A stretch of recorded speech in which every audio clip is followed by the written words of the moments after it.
thermal energy? Elizabeth? The fire. The fire. It's going to give off its thermal energy, and it's going to transfer over to the stove. And it's going to take its temperature, and it's going to heat up the stove so that they balance out. So that means if they're balanced, the fire and the stove will have different temperatures or the same temperatures. Different temperatures or the same. They want to balance out. Esther? The same! They're going to have the same temperatures. That's what heat does. All right. Who's ever gone outside on a freezing cold day in the winter and did a snow angel? Who's ever made a snow angel before? Okay, you've all done it, right? They're really fun. Well, you're lying on this plot of snow, okay, and it's freezing. Your body temperature, your thermal energy, is it going to be warmer or colder than the temperature of the snow? Right? Yeah, very difficult. Go for it. Hotter. Your temperature is going to be hotter than the snow, right? Or else we would be snowmen, and that wouldn't be cool. Well, maybe it would be, but our temperature would be hotter than the snow. Well, when we lie on the ground, okay, what's happening? What's the process that's happening, Esther? What's the process that's happening? It evens out and balances. It's evening out, and what is your body giving off? Your body is giving off heat, and it's trying to give it off to what other object? To the snow, so that they become the same temperature. What type of heat transfer is that called? Conduction. Why is it conduction, Yafi? You know it. You got it. It's direct contact. Don't say you don't got it. You got it. Good job. Excellent. All right, there's a third transfer of heat. One more. And it begins with a C. Who's ever heard of convection? You have? Okay. What is convection? Do you know anything about convection? On the oven it says like convection bake. Very good. And that's the exact example I was going to use. Who has ever boiled a pot of pasta or macaroni and cheese? You all have, right? And what's that gas that comes out of that stove? Huh? What's that gas? Begins with an S. Oh, I thought What were you going to say? Go ahead. Convection. It's part of convection. It's part of the process. Dahlia. Steam. You got it, kid. Steam. That's what's coming out. Have you ever put your hand over that steam? Is it freezing? Is it cold? How is the temperature? It's hot. It's taking particles from what's inside the pot? Boiling water. So it's what state of matter is the water? Sarah. Liquid. It's a liquid. So it's taking the particles from a liquid, it's heating up from the convection, and it's transferring to what state of matter? The steam is what? A gas. So it's going from a liquid to a gas. Most convection transfers of heat, they will go from a liquid to a gas. You girls give me an example of another convection transfer, where it goes from a liquid to a gas. Go ahead. When like if you have like maybe a pot of water or a bowl of water sitting out and then it evaporates and it goes to Evaporates eventually into the what? Into the air, right? Awesome job. Excellent.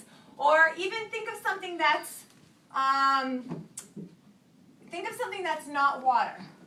Something that's not water. An example where you take a liquid and it turns into a gas by convection. Go ahead, Elizabeth. soup, like when you heat it, it will. Perfect. Excellent. So you're boiling soup. What kind of soup you boiling? Vegetables. Vegetable soup. Okay, my favorite. So you'll have vegetable soup in there, and it's boiling from the stove, from the fire, but it's really not directly touching the water, is it? It's touching the what? The fire is touching the what? The pot, right? And so these particles are traveling right through the pot to the water and into the air. Very good. All right. Now what we're going. You have a question? Go for it. You said something about the steam. The steam is warm, not hot as underneath the You're absolutely right. It's not going to be as hot as the actual fire. Why is it convection?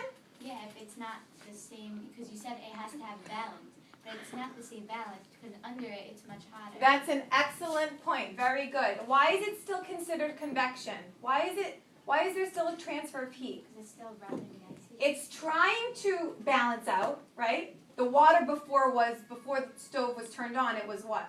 It was cool. It was cold. So it is trying to balance out their temperatures, but the steam probably won't get as hot as the actual fire. Very good pointing out. Okay, I am going to show you 7 images, okay? And I want you to tell me what type of heat transfer it is. And it could be more than one, right? So it could either be convection, it could either be radiation, or it could be conduction, okay? So just raise your hand once you guys see what this is. And I think you all know this one, right? This guy's pretty happy, huh? Lillian, what is this? I think it's convection. You think it's convection? Well, I think that you're right. And tell me why you're right. Because the steam is coming out. The steam is coming out from the hot chocolate. So the hot chocolate is heated, right? And she can see the steam, which is basically the heat transfer from the hot chocolate. Now you, because you just got that right, can come on up here and drink some hot chocolate. And I made sure it's not too hot so you don't burn yourself, okay? Now, before she drinks it, all right, take off the cover, and hopefully you should see something. You okay? What do you girls see that's coming out of the hot chocolate? Dahlia, steam. Okay, so right now you see this transfer of heat. It's called convection, right? Okay, you want to take, do you like hot chocolate? Yeah. Okay, so take a sip. Is it delicious? Is it the best hot chocolate you've ever had? Just lie to me. Okay, she just drank the hot chocolate. What type of heat transfer did she just demonstrate? Shira. It was from the cup to her mouth, and the heat rubbed onto her. Exactly. And that So, made it hot. so which one out of the 3 did she just It demonstrate? was conduction. You got it. Excellent job, because it was directly, the hot liquid was directly touching her mouth, and she drank it. Did you like it? You can have some more. You can go sit down. Thank you very much. Okay. Image number 2. Maybe you haven't seen this before, but think what girls like to do sometimes. Think what girls like to do sometimes when they like to get pretty and stuff. But it's really bad for you, so I don't recommend it. Johanna. Don't tanning bed. It's a tanning bed. Skin cancer. They do give you skin cancer, and it's very bad, so don't ever go in these. But yes, this is a tanning bed, okay? So when you lie in it, I don't know if you've ever been in one, but if you lie on one, it's going to emit heat. Which type of really bad heat is this transfer? Gail. Radiation. Radiation, you got it. What kind of particles are inside a tanning bed? What kind of particles, what kind of waves have radiation? Electro, it's a compound word, electromagnetic, you got it. And fortunately for you, I don't have a tanning bed that you can tan in, so we're not going to do a demonstration on that one. All right, third one, here we go. Your feet. What are we talking about here? There's a lot going on. What do you see? A beach. You see a beach. And do you see any form of heat transfer that could possibly be going on? I don't really know What's that image? I bet The sun. you know it's a sun. Okay, so what type of heat transfer does the sun have? Radiation. There's more in here. Don't stop at the sun. Keep going. Keep going. What else could there be? Think about, okay, go ahead. Like you said, with the snow, it'll be like sand. Instead of snow, it'll be sand. So it's like direct touch because you're like touching the sand. If there's a person, excellent. If there's a person and he or she is on the sand or on a towel and it's heated from the sun, then it would be considered what type of heat? Direct contact. You just said it. Conduction. Awesome job. Anything else you see over here? Ice